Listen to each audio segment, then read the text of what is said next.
Hi friends, welcome back to our channel. இன்றைக்கி ஒரு எம்மியான recipe தான் பார்க்க போகிறோம். ஒன்றுமே இல்லை, கர்ட் ரைஸ், அப்புறமா மரவள்ளிக்கிழங்கு வறுவல். கர்ட் ரைஸ் அப்படின்னா தயிர் சாதம், ரொம்ப சிம்பிள். அதில் என்ன நீங்கள் செஞ்சுட்டு போகிறீங்க அப்படின்னு பார்க்குறீங்களா? ரொம்ப சூப்பரான மதிய லஞ்ச் பாக்ஸ் ரெசிபிக்கு அப்படியே கட்டியாகாமல் இருக்கிற மாதிரி ஒரு டிப்ஸ் சொல்ல போகிறேன். எப்படி பண்ணுறேன்னு பார்த்தாலாம். ஹஸ்பண்ட் வந்து திடீர்னு கால் பண்ணி சாப்பிட வரேன்னு சொல்லிட்டாங்க. ஸோ அதுக்காக தான் இப்போ ஒரு 20 நிமிஷத்தில் நம்ம ஒரு லஞ்ச் ரெடி பண்ணுறோம். எப்படி பண்ணுறேன்னு பார்ப்போம். அதுவும் சாதனமெல்லாம் வெயிலுக்கு ஏற்ற மாதிரி ஜில்னு ஒரு தயிர் சாதம். அதுக்கு வந்துட்டு நல்லா தொட்டுக்கிறதுக்கு காரசாரமான ஒரு மரவள்ளிக்கிழங்கு. நல்லா சாதத்தை நீங்கள் எந்த அரிசி வேணால் யூஸ் பண்ணிக்கோங்க. ஆனால் நல்லா 3-4 விசில் வச்சு குழைய எடுத்துக்கோங்க. இதுக்கு வந்துட்டு நான் தயிர் வந்து ஒரு பேக்கெட் தான் ஊற்றிருக்கிறேன். பால் 1 கிளாஸ் அளவுக்கு ஊற்றிருக்கேன். இன்னும் பால் தேவைப்படும். ஸோ பால் வந்து காய்ச்சி ஆற வச்ச பால் எடுத்துக்கோங்க. தயிர் சாதம் வந்துட்டு ஜில்லுன்னு சொல்கிறோம், ஆனால் வந்துட்டு சுட சுட அந்த சாப்பாட்டில் குழைவாக தயிர் ஊற்றி சாப்பிட்டா தான் அதோட டேஸ்ட்டே இருக்குது. இப்போ வந்து தாளிப்பு ரெடி பண்ணிடலாம். அது ஒரு பக்கம் இருக்கட்டும். நெய் ஊற்றி கடுகு, சீரகம், ஒரு கொத்து கருவேப்பிலை, ஒரு 2 காஞ்ச மிளகாய், ஒரு அரை டீஸ்பூன் கடலைப்பருப்பு எல்லாத்தையும் சேர்த்து தாளித்து ரெடி பண்ணிக்கோங்க. நெய்யில் தாளிக்கும் போது வாசனை கமகமன்னு ஒரு வீடு ஃபுல்லாக நல்லா தயிர் சாதம் தாளிக்கும் போதே தெரிஞ்சிடும். தயிரும் அந்த ஃப்ளேவரும் சேர்ந்து வரப்போ தான் தயிர் சாதத்தோட மனமே இருக்குது. ரொம்பவே சூப்பராக ஒரு நம்ம குயிக்காக பண்ணுறோம் அப்படின்றதுக்காக அலட்சியமாக பண்ணக்கூடாது. அதையே நல்லா எப்படி எம்மியாக பண்ணலாம் அப்படின்னு தெரிஞ்சுட்டு பண்ணணும்.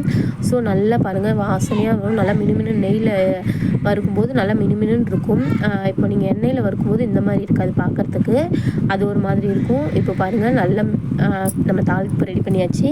அதை தயிர் சாதத்தில் சேர்த்துக்கலாம். தயிர் சாதத்தில் சேர்த்துட்டு அதுக்கப்புறமா ஒரு பட்டர், ஒரு சின்ன ஒரு குட்டி பட்டர் இது வந்து நான் சேர்க்குறேன். நீங்கள் உங்களுக்கு வந்துட்டு பட்டர் வீட்டில் செஞ்சது இருந்துச்சுன்னா ஒரு 2 டேபிள் ஸ்பூன் கூட சேர்த்துக்கோங்க. பட்டர் வந்துட்டு நல்ல ஒரு டேஸ்ட் கொடுக்கும். அப்புறமேட்டுக்கு சீக்கிரம் கெட்டியாகாமல் இருக்கும். கொஞ்சம் பட்டர் நல்லா சேர்த்துக்கோங்க. இப்போது நல்லா சூடாக சாதம் எடுத்துருக்கேன் நான். சாப்பாடு அவ்வளோ டேஸ்ட்டாக இருந்துச்சு ஃப்ரெண்ட்ஸ். கண்டிப்பாக ட்ரை பண்ணி பாருங்கள். இப்போ எல்லா ப்ரிப்பரேஷனையும் முடிச்சுட்டு நல்லா கிண்டிட்டு கொஞ்சமாக மல்லித்தழையை தூவிட்டு ஒரு கிளாஸ் அளவுக்கு பால் எடுத்துக்கோங்க. சாப்பாட்டு வந்து மதியம் சாப்பிடும்போது புளிப்புத்தன்மை இருக்காது, பால் ஊற்றுறதுனால கெட்டித்தன்மையும் ஆகாது. நல்லா அப்படி கொஞ்சம் லூஸ் கொடுக்கும். அந்த மாதிரி சாப்பிடும்போது தான் தயிர் சாதம் டேஸ்ட்டாக இருக்கும். நீங்கள் இந்த ஸ்டேஜில் கொடுக்கும்போது கப்பு லீக் ஆகுமான்னு பார்த்துட்டு கொடுக்கணும். லஞ்ச் பாக்ஸ்க்கு இல்லை புக்ஸு அந்த மாதிரி வச்சுருந்தாங்க அப்படின்னா தனியாக வச்சுருந்தாலும் பேக்கில் ஊற்றிடும். ஸோ பார்த்து கேர்ஃபுல்லாக கொடுங்க. பாருங்கள், பார்க்கவே சூப்பராக இருக்குது. ஒரு எம்மியான தயிர் சாதம். அதுக்கு தொட்டுக்கிறதுக்கு ஸ்பைஸியாக மரவள்ளிக்கிழங்கை தோலை சீவிட்டு நல்லா கட் பண்ணி வாஷ் பண்ணி எடுத்துருக்கேன். மரவள்ளிக்கிழங்கை உப்பு மஞ்சத்தூள் போட்டு நல்லா வேக வச்சு எடுத்துக்கலாம். இது வந்து நல்லா மொறுமொறுன்னு கிறிஸ்பியாக ரொம்ப டேஸ்டியாக இருக்கும். நம்ம பொட்டேட்டோ ஃப்ரை பண்ணுவோம் இல்லையா, அந்த மாதிரி ஃப்ரை பண்ண போகிறோம்.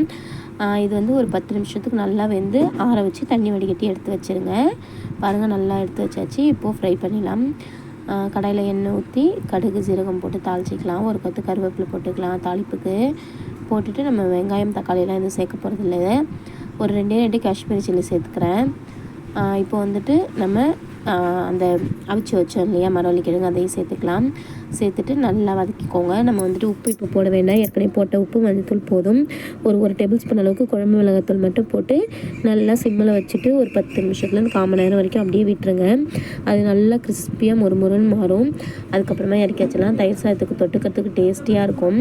சாம்பார் சாதம், ரசம் சாதம் எல்லாத்துக்குமே ரொம்ப அட்டகாசமான ஒரு தொட்டுக்க இது. கண்டிப்பாக வீட்டில் ட்ரை பண்ணி பாருங்கள் ஃப்ரெண்ட்ஸ். மரவள்ளிக்கிழங்கு சீசனில் மரவள்ளிக்கிழங்கு நல்ல ஹெல்த் உள்ளது. ஸோ லஞ்ச் பாக்ஸ் ரெசிபிக்கும் நீங்கள் தயிர் சாதத்துக்கு இது தொட்டுக்க செஞ்சு கொடுக்கலாம்.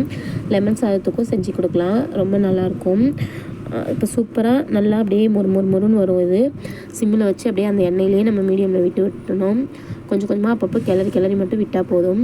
நல்லா மொறுன்னு கிறிஸ்பியாக சாப்பிட டேஸ்டியாக வந்துடும். கரெக்டாக ஒரு 10 நிமிஷம் டைம் வச்சுக்கோங்க. கிண்டி விட்டுட்டு கொஞ்சமாக மல்லித்தழை தூவிட்டு அடுப்பை ஆஃப் பண்ணிடலாம். நமக்கு சூப்பரான மரவள்ளிக்கிழங்கு ஃப்ரை ரெடி. தயிர் சாதத்துக்கு கண்டிப்பாக ட்ரை பண்ணி பாருங்கள் ஃப்ரெண்ட்ஸ். பாய்.